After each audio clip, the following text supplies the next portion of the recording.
सूचना एवं प्रसारण मंत्री प्रकाश जावड़ेकर ने सिनेमा हॉल और मल्टीप्लेक्स पर जारी किए दिशा निर्देश। 50% दर्शकों के बैठने की क्षमता के साथ 15 अक्टूबर से खुलेंगे देश भर के सिनेमा हॉल।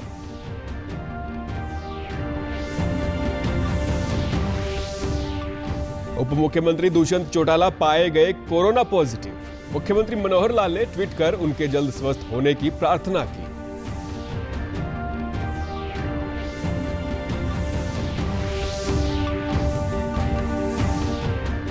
प्रदेश के कृषि मंत्री जयप्रकाश दलाल ने कहा, कृषि कानूनों को लेकर किसानों में नहीं कोई आक्रोश, केवल विपक्ष सड़कों पर।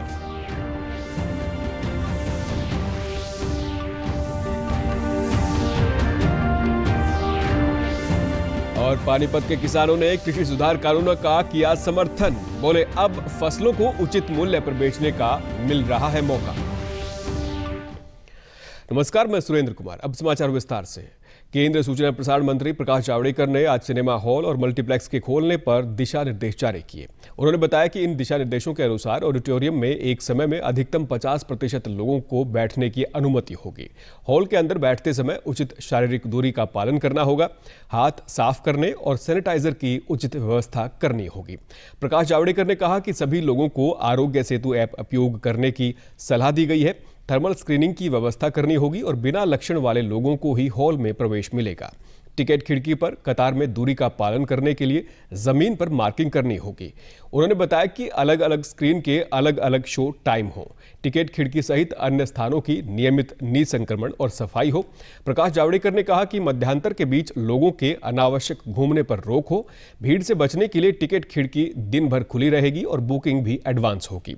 कॉन्टैक्ट ट्रेसिंग के लिए सभी दर्शकों का कॉन्टैक्ट नंबर लेना अनिवार्य होगा। उन्होंने बताया कि कोविड-19 से संबंधित गलत व्यवहारों से सख्ती से निपटा जाएगा। 50% लोग अलाउड होंगे, यानी अगर 200 का स्क्रीन होगा तो 100 लोग आ सकेंगे। एक कुर्सी छोड़कर एक कुर्सी ऐसी बैठने की व्यवस्था होगी।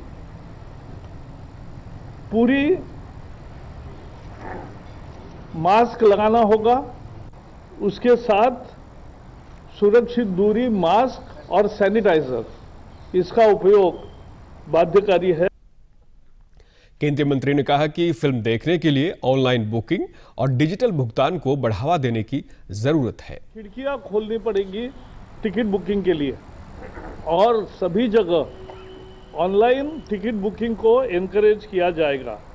स्टाफ का प्रोटेक्ट होगा, पैक्ड फूड मिलेगा और टेम्परेचर भी सबसे मुख्य है कि हवा का सर्कुलेशन चालू रहे, ये सुनिश्चित करना होगा। 23, 24, 25 इतना ही टेम्परेचर रख सकते हैं और उसके बाद एक क्रॉस वेंटिलेशन होगा, ये भी सुनिश्चित करना जरूरी है। शिक्षा मंत्रालय ने स्कूल फिर से खोलने के लिए मानक संचालन प्रक्रियाएं जारी की हैं। 15 अक्टूबर के बाद फिर से स्कूल खोलने संबंधी दिशा निर्देश 2 भागों में विभाजित हैं। इनमें स्वास्थ्य मंत्रालय ने दिशा निर्देशों के अनुसार स्वास्थ्य और सुरक्षा के पहलू शामिल किए गए हैं। इनमें सुरक्षित दूरी बनाए रखना और मास्क पहनना सुनिश्चित किया गया है। दिशा निर्देशों का दूसरा भाग शैक्षिक पहलुओं और महामारी के बीच शिक्षण पद्धतियों से संबंधित है। मंत्रालय द्वारा पूरे वर्ष के लिए गतिविधियों के व्यापक वैकल्पिक कैलेंडर बनाने की आवश्यकता बताई गई है। शिक्षकों से कहा गया है कि आईटी टेक्नोलॉजी के अपने कौशल को बढ़ाएं ताकि कक्षा में उसका समुचित इस्तेमाल किया जा सके। सुरक्षित दूरी और अन्य सुरक्षा मानदंड का अनुपालन सुनिश्चित करने के लिए कक्षा में विभिन्न प्रकार के शिक्षण संस्थानों के इस्तेमाल की आवश्यकता बताई गई है। इनमें वर्कबुक और वर्कशीट तथा प्रौद्योगिकी आधारित संसाधन शामिल हैं। शिक्षा मंत्रालय ने कोविड महामारी के प्रति बच्चों को संवेदनशील बनाए जाने पर जोर दिया है। मंत्रालय द्वारा राज्यों और केंद्र शासित प्रदेशों को अपनी मानक संचालन प्रक्रिया विकसित करने को कहा गया है। केंद्रीय स्वास्थ्य एवं आयुष मंत्री डॉक्टर हर्षवर्धन ने आज आयुष्मान मानक उपचार दिशा निर्देश को वीडियो कॉन्फ्रेंस से जारी किया। इस दिशा निर्देश में कोरोना वायरस से बचाव के लिए योग और आयुर्वेद संबंधी विवरण दिया गया है। ये दिशा निर्देश 7 लाख से अधिक पंजीकृत आयुष चिकित्सकों को महामारी प्रबंधन में मदद के लिए सार्वजनिक डोमेन में उपलब्ध करवाए गए हैं। आयुर्वेद के महत्व पर जोर देते हुए केंद्रीय स्वास्थ्य मंत्री ने कहा कि विभिन्न रोगों के इलाज में आयुर्वेद भारतीय संस्कृति का एक अनिवार्य हिस्सा रहा है। उसकी अपनी ताकत है। उसने आधुनिक तरीके से बहुत सारे उपचार और बहुत सारी शल्य चिकित्सा और बहुत सारी चीज़ें लोगों के लिए उपलब्ध कराई हैं, जिसके कारण लोगों का जीवन बेहतर हुआ है। लेकिन आयुर्वेदा हमारा देश का प्राचीन ज्ञान है और हम सब जानते हैं कि ये शायद दुनिया में सबसे पुराना ज्ञान है। इसका उल्लेख हम सब जानते हैं कि वेदों में है, और जैसा कि हम सब जानते हैं तो कहते हैं कि अथर्ववेद का इसको ऑफशूट माना जा सकता है। अगर ये कहा जाए तो ये अतिशयोक्ति भी नहीं है। केंद्रीय स्वास्थ्य मंत्री ने बताया कि आज का समय आयुर्वेद के लिए बहुत ही अनुकूल है और संसद में आयुर्वेद के लिए कई कानून सर्वसम्मति से पारित किए गए हैं और साथ ही मार्केटिंग चिकित्सा के क्षेत्र में कई विकास के कार्य भी आगे जारी हैं। इंडियन सिस्टम्स ऑफ मेडिसिन के संदर्भ में पार्लियामेंट ने भी 2 इम्पॉर्टेंट बिल प्रस्तुत किए। एक नेशनल कमीशन जो है वो इंडियन सिस्टम्स ऑफ मेडिसिन के बारे में, और एक इसी तरह से नेशनल कमीशन जो है होम्योपैथी के बारे में, और एक इस तरह से जो नेशनल इम्पोर्टेंस की इंस्टीट्यूशन जो है जामनगर का जो आयुर्वेदा की जो ग्रुप ऑफ यूनिवर्सिटीज़ हैं उनके बारे में। और इसको राज्यसभा लोकसभा ने एकदम यूनानिमस पास किया है। और इसके साथ साथ ये भी खुशी की बात है कि आने वाले समय के अंदर जो हमारा योग और नेचुरोपैथी है, इसके लिए भी नेशनल कमीशन जो है योग और नेचुरोपैथी का अलग से बनाने के ऊपर भी तैयारी चल रही है। प्रदेश के उप मुख्यमंत्री दुष्यंत चौटाला कोरोना पॉजिटिव पाए गए हैं। उन्होंने ट्वीट कर ये जानकारी दी। अपने ट्वीट संदेश में उन्होंने कहा कि मैंने खुद को सेल्फ आइसोलेट किया है और मेरा स्वास्थ्य ठीक है। उप मुख्यमंत्री ने आग्रह किया कि बीते 1 सप्ताह में जो लोग मेरे संपर्क में आए हैं वे अपना ध्यान रखें और तुरंत डॉक्टर से सलाह लेकर अपना कोविड टेस्ट करवाएं। मुख्यमंत्री मनोहर लाल ने भी ट्वीट कर अपने संदेश में कहा कि ईश्वर से आपके जल्द स्वस्थ होने की कामना करता हूं। दुष्यंत चौटाला ने एक वीडियो संदेश भी सोशल मीडिया पर साझा किया है। मेरी कोविड रिपोर्ट पॉजिटिव आई है। कोई लक्षण कोविड-19 के बुखार वगैरह कोई है नहीं, मगर क्योंकि रिपोर्ट पॉजिटिव आई है मैं अपने आप को सेल्फ आइसोलेट कर रहा हूं। और जो साथी पिछले 1 सप्ताह से मुझसे मिले हैं उनसे भी आग्रह करता हूं कि वो भी अपना टेस्ट कराने का काम करें। प्रदेश के कृषि मंत्री जयप्रकाश दलाल ने कहा है कि कृषि कानूनों के खिलाफ प्रदेश के किसान नहीं बल्कि केवल विपक्ष सड़कों पर है। किसान अच्छी तरह से समझ चुके हैं कि ये कृषि सुधार कानून उनके हित में है। कृषि मंत्री ने आज रोहतक में पत्रकारों से बातचीत में कहा कि फसलों की खरीद न्यूनतम समर्थन मूल्य पर जारी रहेगी। उन्होंने कहा कि केंद्र सरकार के इन कानूनों के जरिए बिचौलियों को बाहर निकाल दिया गया है। किसान तो समझे हुए हैं, किसान को पता है कि फैसला उनके हित में है और किसान कोई सड़कों पर नहीं गया, सड़कों पर सिर्फ कांग्रेस है। और यही हाल रहा तो लोग सड़कों पर परमानेंटली सड़कों में लग जाएंगे। कांग्रेस की जहाँ सरकार है 60 साल में MSP हो थी तब भी क्या किसानों को फायदा मिला? भाजपा की सरकार आई है, मोदी जी की सरकार आई है, पीछे से दुगना अनाज खरीदा, डायरेक्ट पेमेंट दी और बिचौलियों को बाहर निकाल दिया। अब जो बिचौलिए और कांग्रेस दोनों मिलके एक मुद्दा हथियाने की कोशिश कर रहे हैं, किसान का उनको समर्थन नहीं मिल रहा।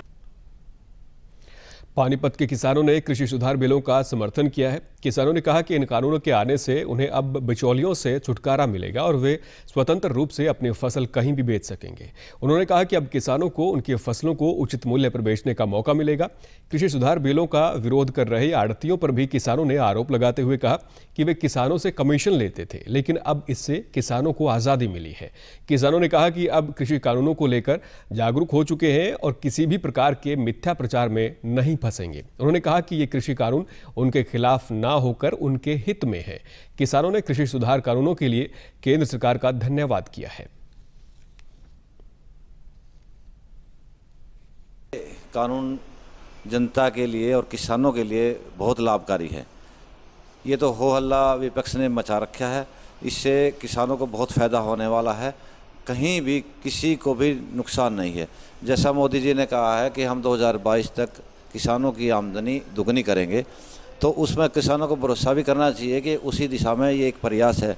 जब कोई सुधार नहीं करेंगे तो दुगनी कैसे होगी आमदनी। बीट है या चावल है, कोई भी चीज़ फसल है, और कह रहे कि स्टॉक किया जाए तो जब भी जाके जमींदार को मूल्य मिलेगा, वैसे नहीं मिलता है। मंडी में जाते हैं, मंडी में जाने के बाद में जो वो आड़ती और वगैरह वो अपने मन मर्जी से लेते हैं। अगर उसके बाद हमारे पास स्टॉक होगा, स्टॉक के बाद में अगर उसको निकालेंगे तो हमको रेट 32 मिलेगा। जो विधेयक पास हुआ है ये किसानों के हित में है, पूरी तरीके से हित में है।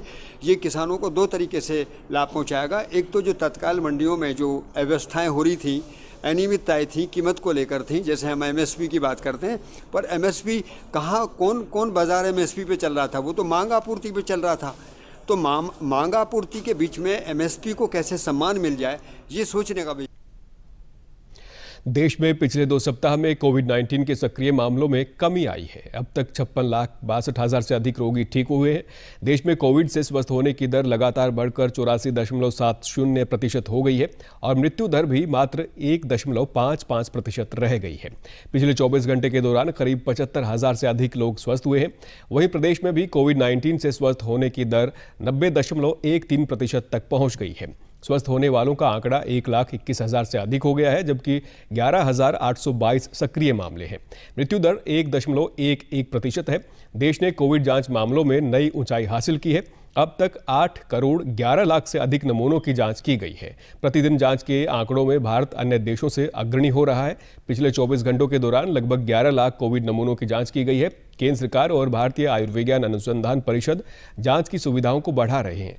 भारत में जांच की क्षमता प्रतिदिन 15 लाख के आसपास पहुंच गई है। कोरोना संक्रमण से बचाव के लिए आप सभी से निवेदन है, घरों से बाहर निकलते समय मास्क अवश्य पहनें, हाथों को बार बार साबुन से धोएं और 2 गज की दूरी बनाकर रखें। प्रदेश से जुड़ी खबरों को विस्तार से जानने के लिए आप हमारे साथ फेसबुक, ट्विटर और यूट्यूब के माध्यम से भी जुड़ सकते हैं। हमसे जुड़ने के लिए आप हमारे सोशल मीडिया हैंडल को फॉलो कर सकते हैं। मुख्यमंत्री ने कल हरियाणा लोक सेवा आयोग द्वारा आयोजित सरदार वल्लभ भाई पटेल व्याख्यान सीरीज वेबिनार को संबोधित किया। उन्होंने कहा कि पिछले लगभग 6 वर्षों से सरकारी नौकरियों की भर्ती प्रक्रिया में पारदर्शिता और निष्पक्षता बनाए रखने के लिए पर्ची खर्ची व मर्जी को छोड़कर भर्ती करने वाली एजेंसियों को स्वायत्तता प्रदान की है, ताकि योग्यता एवं मेरिट के आधार पर भर्तियां हों। मुख्यमंत्री ने कहा कि पंचायती राज संस्थानों में पढ़े लिखे जनप्रतिनिधि हों, इसके लिए सर्वोच्च न्यायालय तक अपनी लड़ाई लड़ी। उन्होंने कहा कि सर्वोच्च न्यायालय ने हरियाणा सरकार के इस निर्णय की सराहना करते हुए अन्य राज्यों को इसका अनुसरण करने को कहा। उन्होंने कहा कि हरियाणा लोक सेवा आयोग व हरियाणा कर्मचारी चयन आयोग जैसी भर्ती एजेंसियों के लिए भर्ती प्रक्रिया के लिए जितने भी सुधार किए हैं वे निरंतर जारी रहेंगे। मुख्यमंत्री ने कहा कि उन्हें खुशी है कि उनके सुधारों के फलस्वरूप आज हरियाणा का युवा पढ़ाई कर प्रतिस्पर्धी परीक्षाओं में न केवल हरियाणा में बल्कि संघ लोक सेवा आयोग व अन्य राज्यों के लोक सेवा आयोग में आगे आ रहा है। उन्होंने कहा कि भर्ती प्रक्रिया में जो प्रशासनिक सुधार किए हैं वे भविष्य में आने वाली किसी भी सरकार के लिए मील का पत्थर साबित होंगे। मुख्यमंत्री मनोहर लाल ने कल वीडियो कॉन्फ्रेंसिंग के माध्यम से केंद्रीय आवास और शहरी मामलों के राज्य मंत्री हरदीप सिंह पुरी की अध्यक्षता में हुई राष्ट्रीय राजधानी क्षेत्र योजना बोर्ड की 39वीं बैठक में हिस्सा लिया। उन्होंने बताया कि प्रदेश सरकार राष्ट्रीय राजधानी क्षेत्र में प्राकृतिक संरक्षण क्षेत्रों के तहत वन, कृषि और हरित क्षेत्र के ग्राउंड रिपोर्ट का सैटेलाइट इमेज और राजस्व रिकॉर्ड के साथ मिलान करेगी। हरदीप सिंह पुरी ने मुख्यमंत्री मनोहर लाल के नेतृत्व में राज्य सरकार द्वारा एनसीआर परियोजना को सफल बनाने के लिए किए जा रहे प्रयासों की सराहना की। उन्होंने कहा कि हरियाणा सरकार द्वारा किए गए कार्य बहुत ही प्रेरणादायक है, जो कि मुख्यमंत्री और प्रशासनिक अधिकारियों के कार्य की प्रति समर्पण को दर्शाता है। उन्होंने कहा अन्य राज्यों से भी हरियाणा की कार्यशैली को अपनाने का अनुरोध किया। मुख्यमंत्री ने आश्वासन दिया कि रीजनल प्लान 2041 के प्रारूप में भी सक्रिय भागीदारी सुनिश्चित करते हुए हरियाणा सरकार तेजी से कार्य करेगी। अंत में इस बुलेटिन के मुख्य समाचार एक बार फिर। सूचना एवं प्रसारण मंत्री प्रकाश जावड़ेकर ने सिनेमा हॉल और मल्टीप्लेक्स पर जारी किए दिशा निर्देश। 50% दर्शकों के बैठने की क्षमता के साथ 15 अक्टूबर से खुलेंगे देश भर के सिनेमा हॉल। उप मुख्यमंत्री दुष्यंत चौटाला पाए गए कोरोना पॉजिटिव।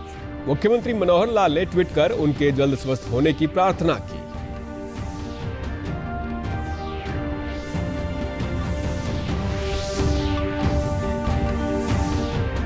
प्रदेश के कृषि मंत्री जयप्रकाश दलाल ने कहा, कृषि कानूनों को लेकर किसानों में नहीं कोई आक्रोश, केवल विपक्ष सड़कों पर।